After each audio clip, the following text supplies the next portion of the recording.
Hello, welcome to Wildcat Insider, your source for inside stories around the junior high. From Orlando to Gettysburg, it's been an exciting few weeks around the junior high. The Civil War reenactment took place on April 29th, and Gold students traveled to Gettysburg on May 6th. I had a chance to find out more about the experience. Each year, the 9th grade students go out to see the Civil War reenactment during their history classes. I got a chance to speak with Mr. Bolbosh about this unique experience. Okay, so the Civil War reenactors we've had coming to Latrobe Junior High for a number of years. And really what they do is they set up a camp behind the school. There's usually anywhere between 5 and 7 of them. They show you the types of things that would be in a Civil War encampment, the types of things that soldiers had to carry with them, what life was like for them on a daily basis. And they just kind of really give the students a sense of what life was like on a daily basis for Civil War soldiers, particularly on the northern side. And then they also get into local history too, how Pennsylvania soldiers and also soldiers right from our area participated in the Civil War. There are a couple interactive activities that they do with the students to try and give them a sense of what it was like for a soldier, whether it be on a battlefield or before and after. And then they kind of break up a little bit and they give the students a chance to look at individual artifacts, talk to the reenactors about their experiences doing this, and volunteering their time. Students come away with a better understanding, again, as I said before, of what life was like, but they really get to talk to people that really are involved in reenacting Civil War battles and how they appreciate history, how it's a lifelong learning experience, and how they got involved in Civil War reenacting, so that some students, if they want to get involved in the future, can do that too. Gettysburg trip is another aspect of our analysis of the Civil War. Mr. Pratt and Mr. Armstrong take a select number of students to Gettysburg. Unfortunately, the entire 9th grade can't go because of the nature of the trip and the length of the trip, but they try to really bring the importance of that battle to us through their trip to Gettysburg. While the students are at Gettysburg, they get a sense of the strategy on both sides, what the ground was like, the terrain, the difficulties that the soldiers had to come at Gettysburg, and they actually get to walk the fields of picket charge, which was on the last day of the battle, the most important part of the battle. So they get to do that too. While the trip to Gettysburg was filled with rain, the band trip to Orlando was filled with sunshine. Michael Lapata has the inside scoop. The Greater Latrobe Senior High Marching Band recently went on a trip to Disney World in Orlando, Florida. They went to all 4 Disney parks, including Magic Kingdom, Hollywood Studios, Epcot, and Animal Kingdom. The marching band also performed in a parade in Disney's Magic Kingdom. We asked members what their favorite part of performing was. My favorite part of performing was just looking around and seeing that we were actually there and seeing all the people and all the children just smiling. Well, other than the fact that it was extremely hot and grueling, I very much enjoyed the same things as her, being able to see all the people around us and being able to parade through Disney. My favorite part about performing was hearing how much the audience and the little children loved it, since we played a Disney song. Going behind the scenes, walking by and getting to see everybody cheering for the band and just making everybody happy. I really liked hanging out with the upperclassmen, just chilling out while waiting for the parade. Just the performance aspect in general, it's really cool to perform at different places, but especially for such a large crowd and at such a large venue and something at high stakes, it was really enjoyable. Seeing the expressions on the kids' face when we walked by, they seemed pretty excited. I liked that too. It was cool seeing the little kids being excited to see everybody. Getting to meet a band from Massachusetts, they had a lot of nice people, and it was great to see how our size varied from other bands. The students didn't just perform. They also had a lot of fun with their friends in the parks. We asked them what the best part of the trip was. My favorite part overall was probably walking through the parks with my friends and making a lot of inside jokes. Swag money! My favorite part overall was probably it's a tie between the roller coasters that I rode, but probably definitely meeting Chewbacca and Kylo Ren. What's a Kylo Ren? My favorite part about the trip overall was just getting to hang out with my friends and ride rock and roller coaster and wear our pianchos. Mary Poppins. Epcot and getting to go to all the countries and see all the different cultures. It was swaggy. Hanging out with my friends and being around people I enjoy being around, It was really a memorable trip. It was fun just to hang out with my friends and have a good time at Disney. I liked the ride and getting to see all the different characters in Disney. Probably hanging out with my favorite people, and that's the musicians in the marching band, and they were a lot of fun to be around. On May 6th, the Environmental Club released the trout that they had raised in the junior high. Students released fish, watched the fish and boat commission stock trout, went for a hike, caught crayfish, bugs, and other organisms, and had a cookout. During the school year, the kids have to take care of the tanks that the fish live in. So there's a lot of quality testing for pH and things like that the kids do.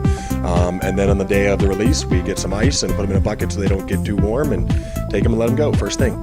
The trout release program is not really included in the science curriculum for grade 7. Instead, it's in the club that we run, the environmental club. Those students take care of the fish. They do other field trips during the year as well, and then they go on the field trip to let the trout go. Learn a lot about freshwater ecology and whether a stream is clean or not and how they can tell the difference. We collect a lot of organisms, bugs, and macroinvertebrates that the kids identify. So there's a lot of hands-on learning that the students have the day of the field trip. At the field trip, we learned how to kick net. I learned that the water can be very cold if you fall. I learned it was hard to walk through the stream with waders. Our favorite part of the day was when Luke Swinski slid down Flat Rock. My favorite part of the day was getting to fish for trout.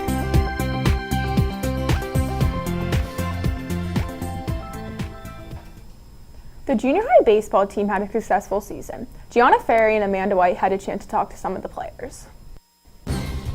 Hello, my name's Gianna Ferry alongside Amanda White, and here's your inside scoop on your Wildcats baseball team.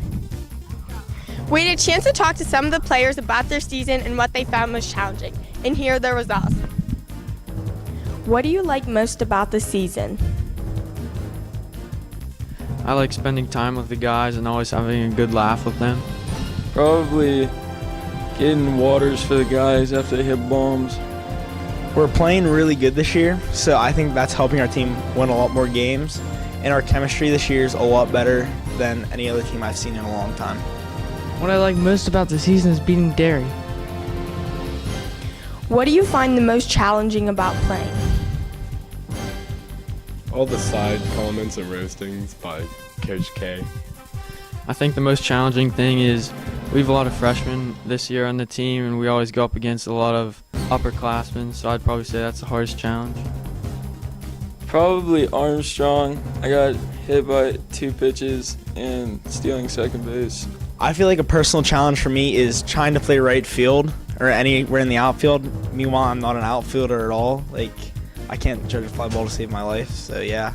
I found the most challenging to field ground balls on the turf. What was your most memorable game? Blowing Connellsville out of the water. The most memorable game was definitely coming from behind against Derry at home, holding them off in the 7th inning, and then winning. Probably the Fat Chicks from Guzda. The most memorable game to me so far this season is when we beat Derry, because it's always nice to beat like an out-of-section rival. My most memorable game was beating Derry because I knew a lot of kids on the team. Thanks for tuning in to this edition of your Wildcats baseball team. From your reporters, Amanda White and Gianna Ferry. In today's Cat Chat, Jillian Bowman and Hannah Kuhar asked students if they could have an unlimited supply of food, what would it be?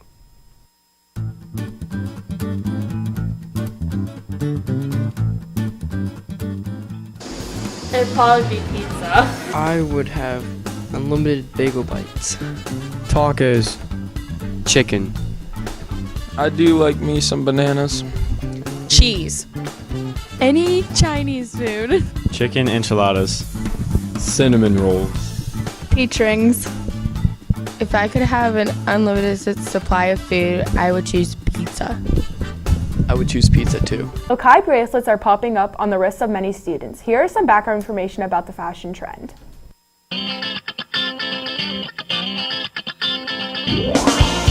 A little bit about the creator. In 2013, Stephen Eisen, age 23, founded the Lokai bracelet. The black bead holds mud from the Dead Sea, the lowest point on Earth. The white bead holds water from Mount Everest, the highest point on Earth. The rest of the beads on the bracelet are for you to tell your story of life. Lokai donates 10% of its net profits to various charities. Today's Cash Challenge tests the blindfolded artistic ability of some of our students.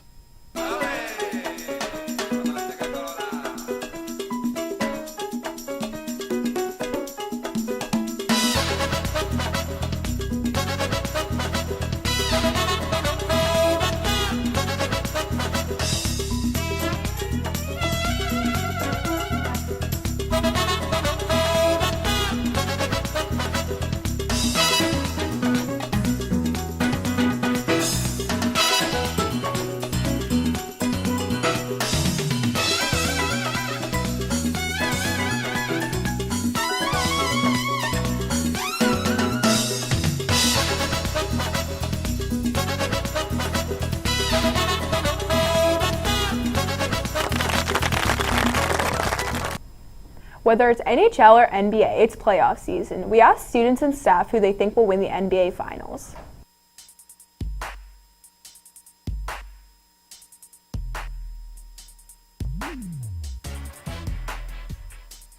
The San Antonio Spurs. Charlotte Hornets and Kemba Walker. Chris Paul and the Los Angeles Clippers. The Cleveland Cavs. I believe Steph Curry and his Golden State Warriors will not only break the record this year, but they will win the entire thing and prove that they are the greatest basketball team of all time. Steph Curry is the best shooter I've seen since Mr. Wilkins. I think the Golden State Warriors will win because Steph Curry is my idol, and I love watching NBA because it's just so fun and exhilarating. Go Warriors. The Golden State Cavaliers. I'm going to go with the Montana Sea Monkeys. San Antonio Spurs. I believe the San Antonio Spurs are going to win the NBA Finals on Tim Duncan's last run. Pop and the boys will get it done, and because I think they play the game the right way. Spurs. The Warriors. Me and Alex Bisignetti both agree. San Antonio Spurs all the way. I do not agree with Nate and Alex because the Warriors are going to win. The NBA Finals. I think the team with Steph Curry will win. I think for the NBA Finals that the Cleveland Cavaliers are going to win. LBJ. I believe the Cleveland Cavaliers will win the NBA championship. The Cavs. The Spurs. I think that the San Antonio Spurs will win this year's NBA championship, especially if Steph Curry is unable to continue with his sprained knee. I feel that will give the Spurs the edge they need to win the title. Thanks for tuning in to this edition of Wildcat Insider. We will see you at the end of the month.